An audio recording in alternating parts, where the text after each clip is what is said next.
capítulo 35 y el 36.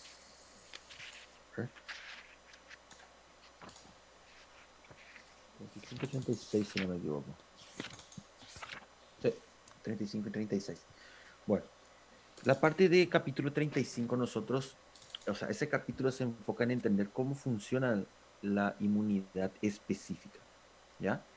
Y la inmunidad específica hablamos prácticamente de los linfocitos, que estos pueden ser sensibilizados para actuar de manera exclusiva contra ese antígeno contra el cual fue sensibilizado, ¿ya? El tema de los linfocitos es que tenemos los natural killer y los linfocitos TCD4 y TCD8, ¿ya? Ahora, estos linfocitos, así como los linfocitos T, que son esos, los linfocitos B, que después se pueden transformar en plasmocitos una vez que son sensibilizados, son el tipo de inmunidad específica. ¿Qué quiere decir eso? Que si es que reacciona contra el estreptococo o una parte del antígeno del estreptococo, solo va a reaccionar contra ese antígeno. Si viene un estáfilo y este no fue sensibilizado aún, no va a reaccionar contra esa parte, ¿verdad? Si bien sabemos que los linfocitos son más específicos para los virus, en algunos casos da también reacciones contra las toxinas de las bacterias, ¿ya? Bueno, entonces, a esta parte de la inmunidad es denominada específica justamente por eso, porque va a reaccionar exclusivo con ese antígeno para el cual fue sensibilizado. No va a reaccionar contra otro. Va a pasar la bacteria enfrente y le va a ver el linfocito y no va a hacer nada. ¿Por qué? Porque todavía no fue sensibilizado. ¿Ok? Entonces, entender bien esos conceptos. En esta parte nosotros vamos a ver los dos grupos celulares que serían el grupo de los linfocitos T y el grupo de los linfocitos B. Ambos son, derivan de las mismas células pluripotenciales, pero debemos distinguir cómo es que se da la maduración de estos dos grupos de células. Y eso es algo que deben de entender. Bueno, y ahí el libro habla de la parte que el linfocito T va a madurar en el timo y todo ese proceso, ¿verdad? Hay una imagen incluso.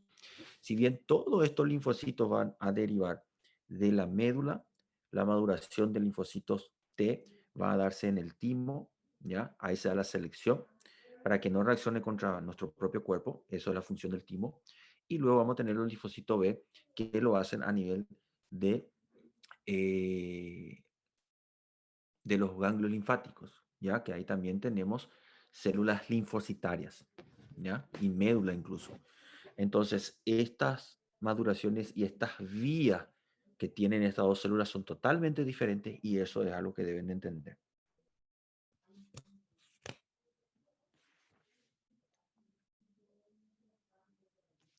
El origen de los clones de los linfocitos B, otro punto, ¿ya?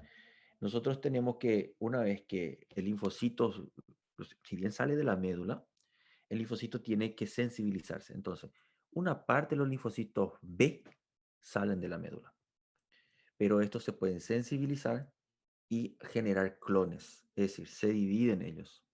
No necesariamente siempre lo hacen en la médula, pueden hacerlo en la circulación también o en los ganglios linfáticos.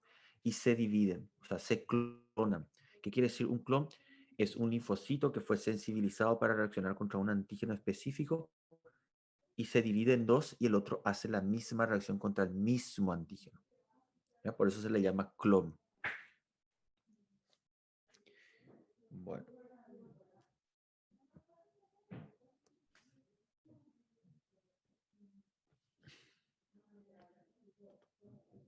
el mecanismo de sensibilización también tienen que entender bien esa parte, en donde tenemos las células presentadoras de antígenos, por ejemplo es el macrófago, que este presenta el antígeno al linfocito B, el linfocito B lo reconoce y comienza a generar inmunoglobulinas contra ese antígeno, es decir, se transforma en un plasmocito y puede generar inmunoglobulina, ¿ya?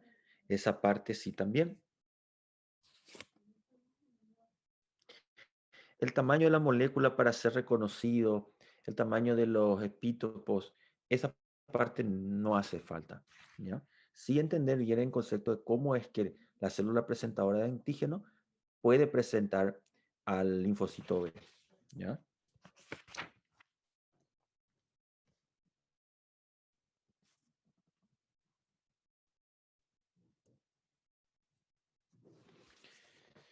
Eh, creo que había una imagen de eso, creo que no encuentro. Bueno, otro punto interesante a tener en cuenta es cómo funcionan los linfocitos natural killer. No sé si el libro cita eso, ¿ya? Yo de todas formas voy a volver a mirar para hacer el examen, pero si no cita no voy a preguntar. Pero algo a tener en cuenta es que el natural killer tiene una proteína que se llama, o sea, la proteína que sería molécula de histocompatibilidad está presente en las células. Entonces el natural killer viene, encaja en la molécula de histocompatibilidad, reconoce como nuestro y no le ataca. Y vuelve a recorrer. Viene otro natural killer, encaja con la molécula de histocompatibilidad, reconoce como nuestro y no ataca. Pero si la molécula de histocompatibilidad no está y viene el natural killer y no reconoce, ataca. ¿Sí? Entonces, entender esa parte de la molécula de histocompatibilidad. Importante porque sí, es el principal dolor de cabeza en un trasplante de órgano. Nosotros vemos si es compatible el donante, no solamente en sangre, sino también por la molécula de histocompatibilidad para que los linfocitos del receptor no ataquen el órgano. ¿Sí? Ahí es bueno entender esa parte. Muy bien. Ya le dije cómo se da la molécula presentadora de antígeno. Usan el mismo receptor prácticamente. eh, y la activación de los plasmocitos, ¿ya? Esa parte también. Y creo que en esta parte del libro habla de cómo se da la sensibilización de los linfocitos T. Entonces tenemos dónde se produce el linfocito B, dónde madura, dónde se produce el linfocito T, dónde madura, cómo se activa el linfocito T, ¿ya? Es decir, cómo se sensibiliza y también cómo se activan los linfocitos B, cómo se da la sensibilización de los linfocitos B, ¿ya? ¿Cuál es el mecanismo del linfocito B? Que sería transformarse en plasmocito, producir inmunoglobulina y generar clones, ¿ya?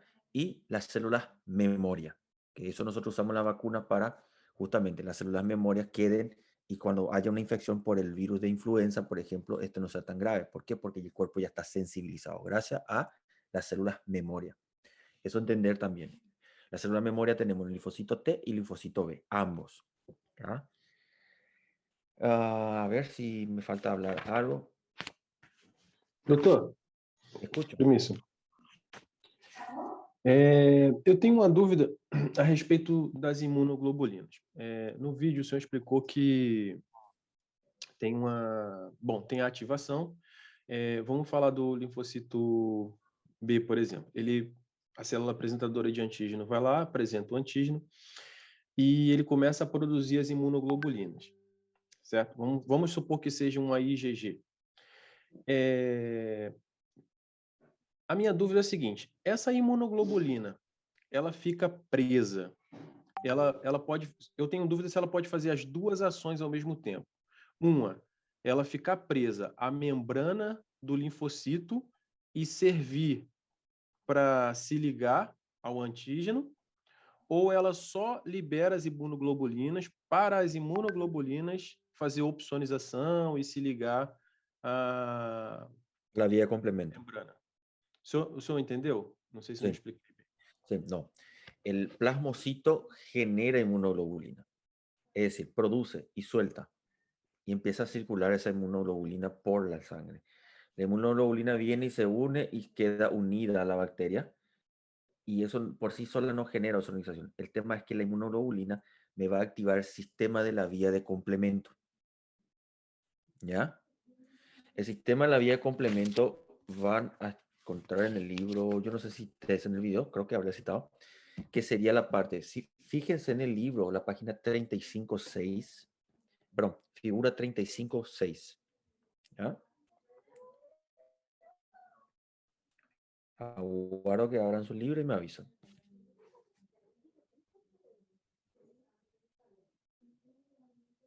¿Encontraron? ¿Sí? Perfecto. Fíjese que el primero de todo dice complejo antígeno anticuerpo. ¿Lo leen? Bueno, el anticuerpo es la inmunoglobulina, ¿ya? La inmunoglobulina. Entonces nosotros tenemos algo como esto. A ver si aquí la pizarra. Oh, esperen que me bloqueó acá mi preferencia. ¿Cómo comparto esto?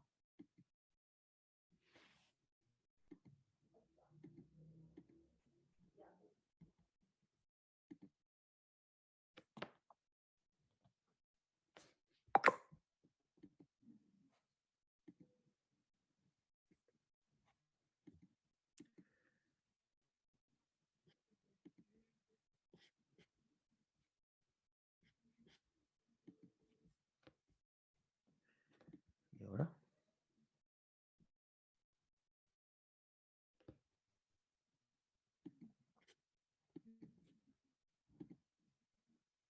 Ahí está. Bueno, suponer que esta es una bacteria y en la membrana de la bacteria hay una proteína para el cual se generó un antígeno, ¿ya?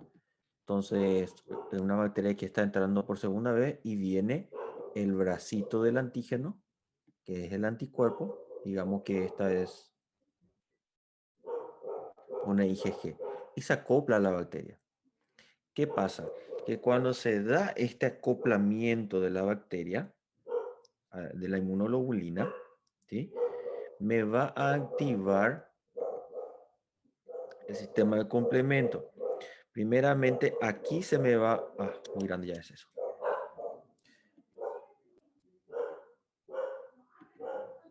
Primeramente se me va a acoplar aquí la proteína del sistema de complemento, que también es una proteína que circula por el plasma, que es la C1, ¿ya? Si ven la primera barrita, se va a convertir de C1 a C1'. Esta C1', una vez que está unido, ¿ya? Va a acoplarse a él dos proteínas más. Una vez que C1 está unido, se le va a acoplar la C4 y se me va a acoplar la C2, ¿ya? Dos proteínas más del sistema completo. C1 se activa al unirse a la vía del sistema de complemento. A eso se le une C2, se le une C4. Espérame, te voy a ver a quién le ladra el perro.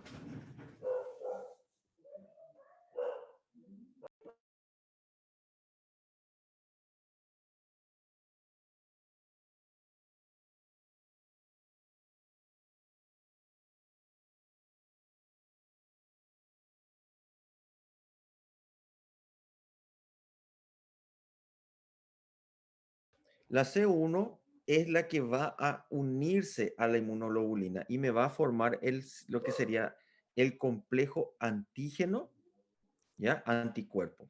El complejo antígeno-anticuerpo es el anticuerpo unido al antígeno del cuerpo extraño o de la bacteria, ¿ya? Una vez que se da este complejo antígeno-anticuerpo, me activa la C1. La C1 va a activar de vuelta a la C2 con la C4 y me va a formar lo que sería C2C4A, ¿ya? Eso mismo, la activación, si ustedes se fijan en el gráfico 35.6, van a ver que este complejo ya me puede hacer migración de basófilo, mastocitos. ¿Por qué? Porque van a llamar a esa célula, ¿ya? Pero esta cascada de sistema de complemento no va a quedar ahí. Esto, ahí sí me va a activar lo que sería la parte de la C3, que sería la unión de otras proteínas, que cree directamente la C3, va a unirse y esta C3 al unirse va a liberar una pequeña porción que se le denomina C3A.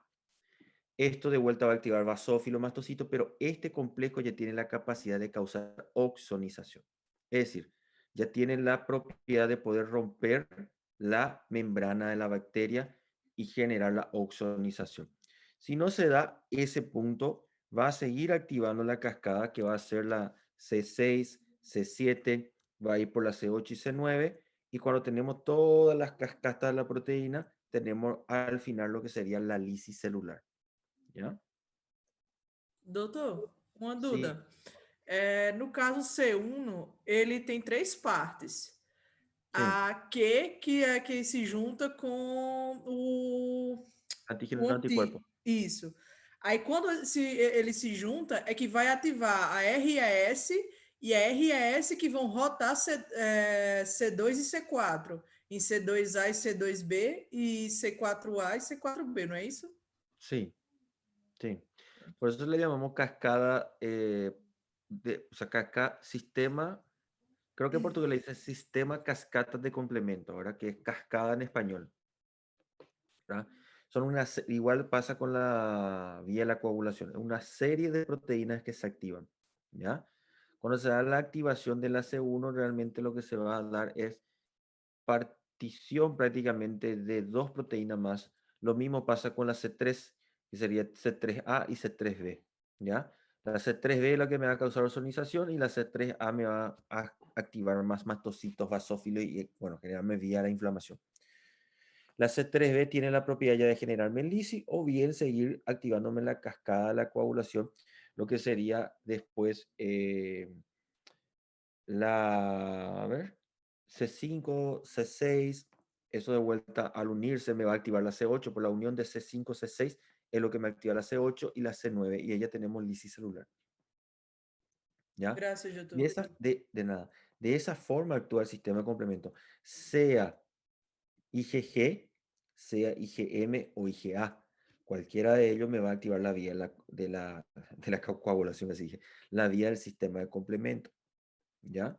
Esto es por un lado. Doutor, Lo otro que puede generarme también la inmunoglobulina es precipitación, ¿ya? Unirse a la bacteria, generar un peso, digamos, de esa forma y hacer que precipite, ¿sí?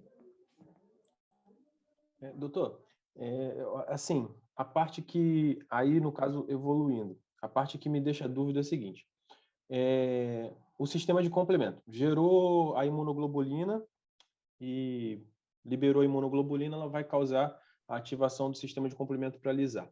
Agora, o próprio linfocito, ele foi lá, se diferenciou e começou a produzir a imunoglobulina.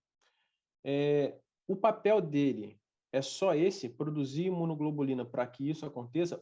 A própria célula do linfocito não tem uma ação única e exclusiva dele, de ele mesmo fagocitar ou lisar a célula? No, no hace eso. El que puede hacer eso es el linfocito T, ¿ya? El que hace combate cuerpo a cuerpo es el linfocito T, ¿ya? Digamos, bacteria y linfocito, cuerpo a cuerpo, ¿ya? El que hace combate a distancia es el linfocito B. Ellos están en la médula, digamos, en la médula de los ganglios linfáticos y de allí produciendo inmunoglobulina. Ellos no hacen Entendi. combate cuerpo a cuerpo. Ellos hacen, digamos, un combate táctico a distancia. Sin embargo, el cuerpo a cuerpo es linfocitos T. Entendi. Então, doutor, quando está escrito lá que existe uma expansão clonal, e aí então o que eu estou fazendo é multiplicando a produção de imunoglobulinas. No, expansión clonal es esto.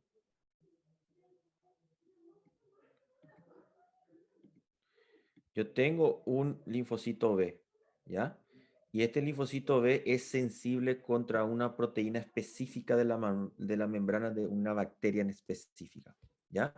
Y él detectó esto y se activó. ¿Ya? Este es el linfocito B memoria, digamos, ¿ya?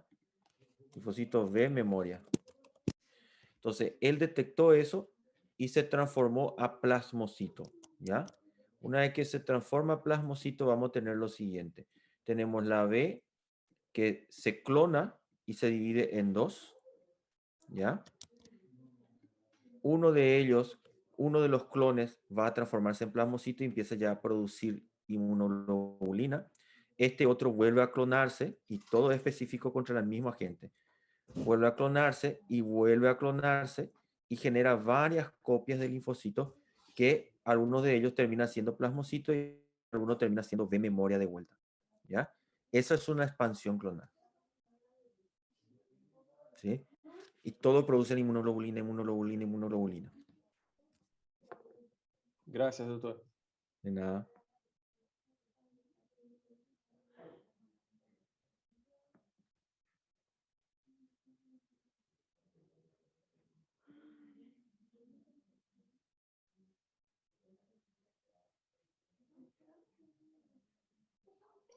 Doutor, a expansão clonal é no linfocito T ou no B?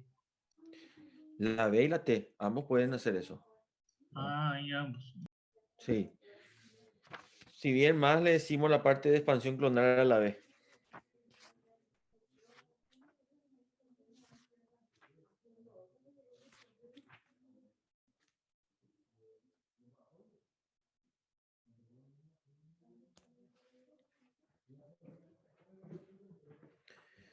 Ahí en la página, no, en la figura 35.9 van a ver cómo funcionan los linfocitos T. ¿Ya? Como van a ver directamente que es cuerpo a cuerpo, es decir, agente extraño o bacteria o virus, directamente ellos van y atacan. Primeramente la inmunoglobulina se puede unir al virus y los linfocitos natural killer detectan eso y atacan. ¿Sí? O linfocito citotóxico, como se le dice. Figura 35.9 está eso.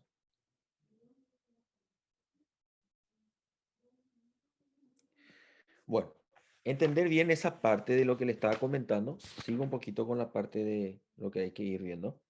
La parte de inmunización mediante inyección de antígeno también, ¿ya? Esa es la parte de vacunas prácticamente. Y después tenemos las alergias, ¿sí? Las alergias son resultado de una actividad inmunitaria exagerada, ¿ya? Una reacción inmunológica exagerada, que lleva consigo un proceso inflamatorio que termina siendo grave en algunos pacientes, como la alergia tipo 4, ¿ya? Entonces, estudiar esa parte, el libro del Guyton no es muy didáctico en la parte de alergia. Hay materiales que pueden encontrar en internet, fíjese nomás que sea fuente fidedigna, por ejemplo, de la Sociedad de Alergia de Brasil o de la Sociedad de Alergia de Argentina, ¿ya? Y vean y fíjense qué material sea de buena fuente que pueda ser más pedagógico, porque el Guyton no es muy pedagógico en esa parte. La parte de alergia no es muy pedagógico. Incluso el Caneste es más pedagógico en esa parte. Bueno, luego vamos por el capítulo 36.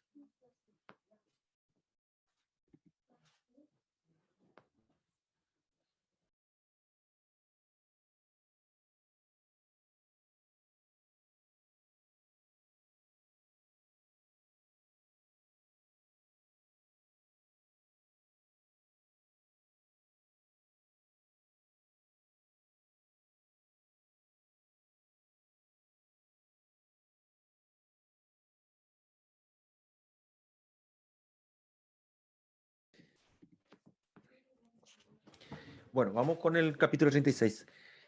Entender los grupos sanguíneos. En los grupos sanguíneos vamos a ver que tenemos dos antígenos, A y B. Grupo A, cuando el antígeno está presente en la superficie del eritrocito, y el grupo B, cuando ese antígeno está presente en la superficie del eritrocito. Obviamente, cuando una persona es del grupo A, no va a reaccionar contra su propia sangre, ¿ya? Termina teniendo anticuerpos para el grupo B, ¿ya? ¿Por qué? Porque el antígeno de la A está en su eritrocito y nosotros nos vamos a crear inmunidad contra algo que es de nuestro propio cuerpo. Eso no pasa, ¿ya? Claro, hay enfermedades inmunológicas en el que sí, pero en condiciones fisiológicas no debería de pasar. Entonces, si dentro de mi cuerpo, el eritrocito, en su membrana, tiene una proteína específica, al cual le llamamos antígeno A, no va a producir anticuerpos contra mi propia sangre. ¿Entienden esa parte? Entonces, si eso está presente, reconoce como de nuestro propio cuerpo y no genera anticuerpos. ¿Qué sí va a pasar? Reconocer a la proteína del grupo B como extraño. Entonces, sí voy a tener anticuerpos contra el grupo B. si soy del grupo A. ¿Ya entendieron esa parte? ¿Sí? Ahora, ¿qué pasa con las personas del grupo B? Las personas del grupo B tienen en la superficie de su eritrocito una proteína que es identificada como antígeno B. ¿Ya? Entonces, su cuerpo no va a producir anticuerpos contra su propia sangre. Va a producir anticuerpos contra sangre o sustancia extraña. En ese caso sería el antígeno A, va a ser extraño para una persona que tiene sangre del grupo B. Entonces el cuerpo tiene, si tiene antígeno A, tiene anticuerpo contra la B. Si tiene el antígeno de la B, tiene anticuerpo contra la A. ¿Ya? ¿Y qué pasa con el grupo O también se le suele decir grupo 0? Que estas células no tienen ningún anticuerpo en su superficie. Entonces, cuando ve la proteína de la A o de la B, genera anticuerpos contra ambas. Entonces, el grupo 0 tiene en su sangre anticuerpos contra la A y contra la B.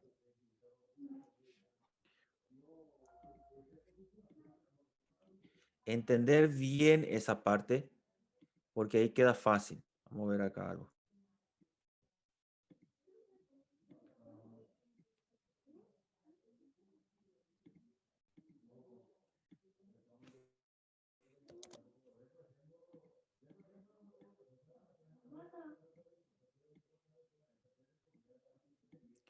Digamos el eritrocito.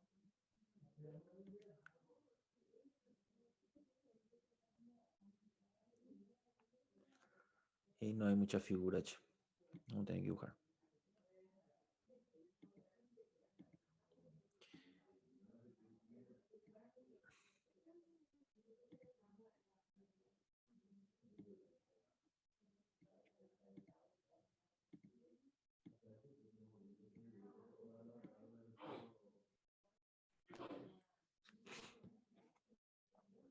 Bueno, digamos que estas son las proteínas que van a estar en la sangre. ¿Qué pasa? Si este es conocido como la del grupo A, lo que va a tener es inmunoglobulina contra la B. Es decir, que la inmunoglobulina que está en la sangre de esta persona va a reaccionar contra este eritrocito.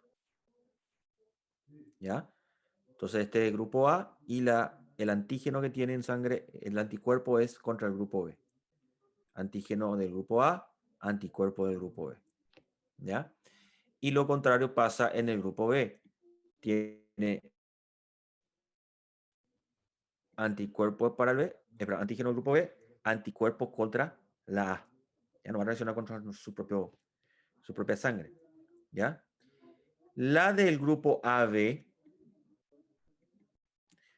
justamente no va a tener anticuerpo contra ninguno de las dos proteínas. ¿Por qué? Porque si tiene anticuerpo contra la A, va a reaccionar contra su propia proteína. Si tiene anticuerpo contra la B, va a reaccionar contra su propia proteína. Porque es normal, es parte de su cuerpo. ¿Me entienden? Y luego tenemos el grupo que se le denomina la O, que no tiene ninguna proteína en su superficie de la membrana. Y entonces, cuando entra en contacto contra la proteína del grupo A, él reconoce como extraño y genera anticuerpos. Y cuando por A o motivo entra en contacto contra el grupo B, él reconoce como extraño y genera anticuerpos. ¿Por qué? Porque esa proteína no existe en su cuerpo. Entonces, cuando está presente, reconoce como extraño. Entonces, la del grupo A conoce solo esta proteína, no conoce la del B. Por eso genera anticuerpos. La del grupo B conoce solo esta proteína, no conoce la del A, por eso produce anticuerpos. La del grupo O no conoce ninguna de las proteínas, entonces produce anticuerpo contra ambas. La del grupo AB conoce las dos proteínas, entonces no produce anticuerpo. ¿Ya? ¿Por qué el grupo O es donante universal? Porque si yo le doy sangre del grupo O a alguien que tiene el grupo A, ¿este tiene algún antígeno en su superficie que se pueda reconocer como extraño? No hay. Entonces, no va a producir anticuerpos, no va a reconocer como extraño. Por eso puede donarle la A. Dona la B, tiene anticuerpos en su superficie que pueda ser reconocido como tampoco. Entonces también puede donarle a la B. Puede donarle a la AB. ¿Hay anticuerpos en su superficie que pueda ser reconocido como extraño? Tampoco. Por eso puede donarle a la AB también. Ahora, ¿qué pasa si hacemos los contrarios? La del grupo A le dona al grupo 0. ¿Hay en su superficie anticuerpo que pueda ser reconocido como extraño? Sí. Y su inmunoglobulina contra la A va a reaccionar si es que recibe. Eso este puede donarle a todos y ninguno puede donarle a él. ¿Por qué? Porque todos tienen proteína en su superficie y si uno de ellos le donan, hay proteína en su superficie que va a reaccionar. ¿Entienden esa parte? ¿Sí? Bueno, estos son proteínas que están en la superficie. Después tenemos el grupo RH, ¿ya? El grupo RH realmente son 32 proteínas, pero de esas 32 proteínas, 6 son las que pueden generar reacción y entre ellas 3 son las que nosotros detectamos para decir este puede reaccionar o no. Entonces, cuando hablamos que RH positivo significa que hay una proteína RH en la membrana. Entonces, este sería un grupo A, RH positivo, porque el RH está presente. Y si no está el RH presente en la membrana, le llamamos RH negativo. Entonces, este sería un grupo B, RH negativo, porque no hay la proteína RH en su membrana. ¿Ya? ¿Y importa en algo el RH? Sí importa. ¿Por qué? Porque si esta persona es grupo B, RH negativo, él no conoce la proteína RH, entonces puede generarme inmunoglobulina contra el RH. Y cuando yo le doy un grupo B, cuando yo le doy un grupo B, digamos que es grupo B,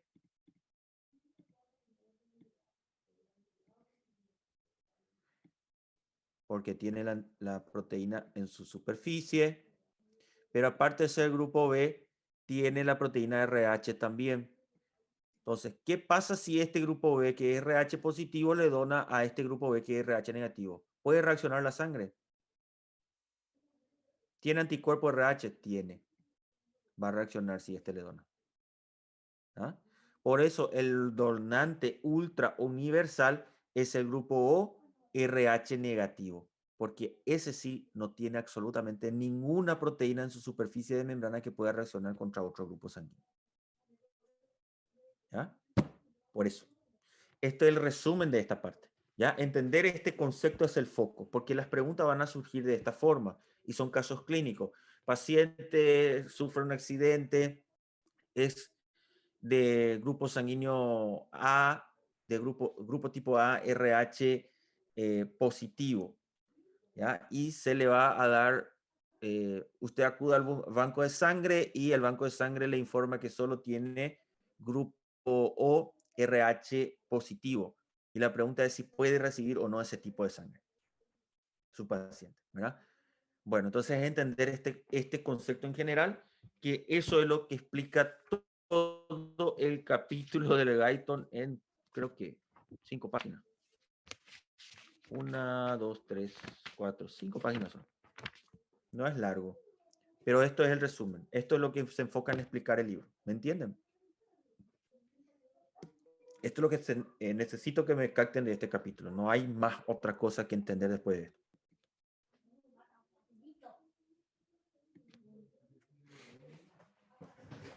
Bueno, ahora mira el chat si hay preguntas.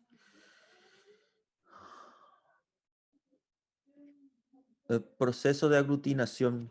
Sí, ese es un proceso de aglutinación de la parte de inmunidad, sí, por activación de sistema complemento.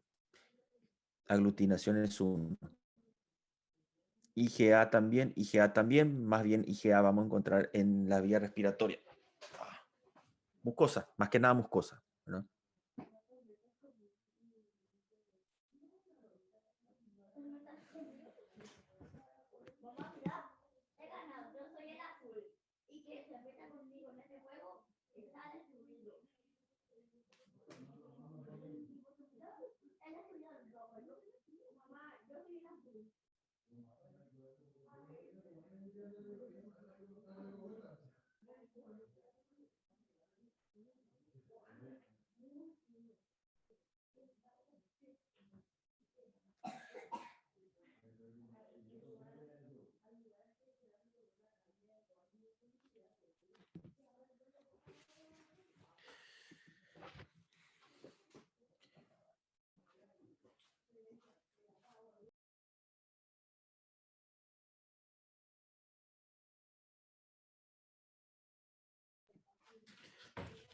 No sé si tienen alguna duda pendiente de esta clase o de la clase pasada, igual nomás.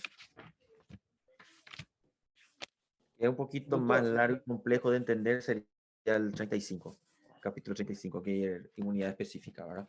Grupo sanguíneo es fácil, una vez que captan esa parte del resumen. eu tenho uma outra pergunta também, doutor. No caso Sim. da aglutinação, que é um dos processos lá do combate, né?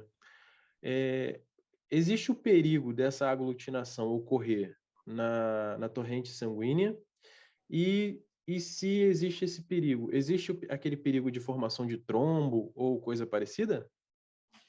Es difícil, ¿ya? La aglutinación se da para neutralizar la toxina o la bacteria, porque una vez que aglutina puede ser fagocitado, ¿verdad? O darse la lisis, igual, se da la lisis, ¿verdad?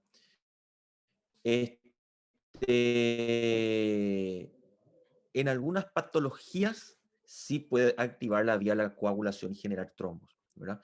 O cuando esto termina lesionando la membrana. Porque la vía de la coagulación tenemos que se puede dar la activación por la vía intrínseca o la vía extrínseca, ¿verdad?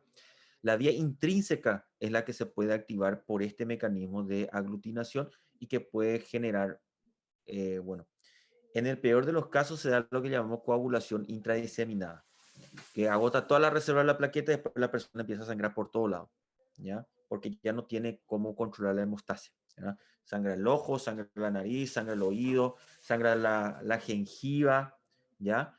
Eso se da posterior a una coagulación intradiseminada. ¿Por qué? Porque la coagulación intradiseminada agota todita las plaquetas, todo el fibrinógeno que hay y empieza a escasear, o sea, no hay en el plasma más esas proteínas y ya no hay cómo contener la sangre y empezamos a sangrar. Porque la parte de hemostasia es dinámica. Ahora mismo, en el cuerpo de ustedes, hay micro lesiones vasculares constantes, ¿ya? Millones por segundo, pero no sangran por todos lados porque la hemostasia automáticamente lo repara y se da el proceso de reparación y es algo dinámico, constante y no sangramos. Pero si se agota la reserva de plaquetas de fibrinógeno, empezamos a sangrar por todos lados. Conjuntiva, nasal, gengiva, oído, por todos lados sangramos. ¿Por qué? Porque esas reservas, esas proteínas se agotaron. ¿Me entienden? ¿Ya? Eso vamos a ver cuando entremos en hemostasia, pero eso es un riesgo que es la parte de coagulación intradiseminada, que se dé esa activación por la vía de aglutinación cuando la carga viral o viral decimos incluso a la bacteriana, la virulencia es muy alta, la carga del agente agresor es alta, la aglutinación puede terminar causando coagulación intradiseminada. Doutor, querendo, só abusando um pouquinho, Sí. e essa parte que eu não compreendi bem, a parte da precipitação, que também era um dos mecanismos, né? Sí. O senhor pode dar uma luz? Sí, mira, la aglutinación es cuando tenemos la bacteria, digamos, y se une la inmunoglobulina a una bacteria con otra bacteria, ¿ya? Entonces queda atrapada dos y junta todas, porque quedan atrapadas, tienen un peso en específico y precipita, es decir, que caen en sentido de la gravedad, ¿ya? Y queda en esa parte del endotelio, y bueno, el macrófago ya llega hasta ese punto, ¿sí? Eso sería la parte de precipitación. Neutralización es otro nombre que se le da también. Ya de esa forma neutraliza, o aglutinando o precipitando. Então, doutor, no caso, essa parte da precipitação, ela ocorre só no torrente sanguíneo, porque eu fiquei pensando, por exemplo, numa conjuntiva. Se eu tenho uma infecção que já está no tecido conjuntivo ali, eu não teria esse processo, então, né? Sí. No, este proceso se puede dar tanto a nivel sanguíneo, ¿ya? También se da a nivel de cavidades, por ejemplo, la parte de el espacio pleural, el espacio pericárdico, que es virtual cuando se torna real, bueno, ahí también se puede dar el proceso de precipitación, ¿ya? Esta inmunoglobulina logra pasar hasta ese punto y generar esa parte, ¿verdad? A nivel el tercer espacio de abdomen también, en el caso de ascitis y que este tenga una sobreinfección, bueno, lo cual no es frecuente, pero puede darse. Pero la precipitación, la mayoría de ellas es en sangre, porque cuando hablamos de bacterias, la carga bacteriana no suele ser muy alta. En una septicemia, digamos que va a haber bacteria en cierta cantidad, pero no va a ser tan alta. Donde hay mayor carga de virulencia es en una infección viral, porque el virus se replica millones por segundo con cada célula que infecta, ¿ya? Y generalmente la neutralización es lo que se da, pero es tan pequeño que no genera disturbio en la circulación sanguínea, ¿ya? Son microscópicos estos agentes. Entonces, el hecho de que aglutine o precipite no genera disturbio en la circulación sanguínea porque es microscópico. Termina siendo como los elementos formes ya que están dentro de la propia sangre, ¿verdad? Las células sanguíneas. Y el tamaño de las bacterias y del virus es mucho menor que la propia célula sanguínea, ¿ya? Es casi la 10ª parte de un eritrocito, la bacteria más grande que existe. O sea, el eritrocito es enorme, un edificio frente a la bacteria. ¿Me entienden? Entonces, cuando vos tenés un macrófago y te dicen un neutrófilo puede fagocitar hasta 20 bacterias. ¿Ya? ¿Por qué? Porque es la 10ª parte prácticamente de esa célula. ¿Sí? Es chiquito para ellos. Entonces, cuando se da la aglutinación o la precipitación, no afecta al torrente sanguíneo, no genera un disturbio en la circulación sanguínea. ¿Ya? Ahora, si se da una activación de la vía de la coagulación y se hace diseminada, sí, ahí decimos que es una catástrofe de esa parte, ¿verdad? Pero normalmente eso se da más por citotoxinas o por una bacteria bastante agresiva, pero donde hay un acceso no tratado y que este acceso se libera en torrente sanguíneo y ahí sí suele ser catastrófico, ¿verdad? Para activar esa vía, pero no es frecuente que se active, ¿no? Hay virus que su poder virulento es importante, donde también puede generarme activación en la vía de la coagulación intraseminada y bueno, generarme esa parte que llegar a ese punto es irreversible, ¿ya? Porque el paciente sangra en abdomen, sangra en pleura, sangra en pericardio, por el ojo, por la boca, por todo lado, ¿ya? Y minutos después entra en paro, por shock hipovolémico, obviamente, ¿sí? Pero no todos los agentes tienen la capacidad de generar eso, ¿sí? Gracias, doctor.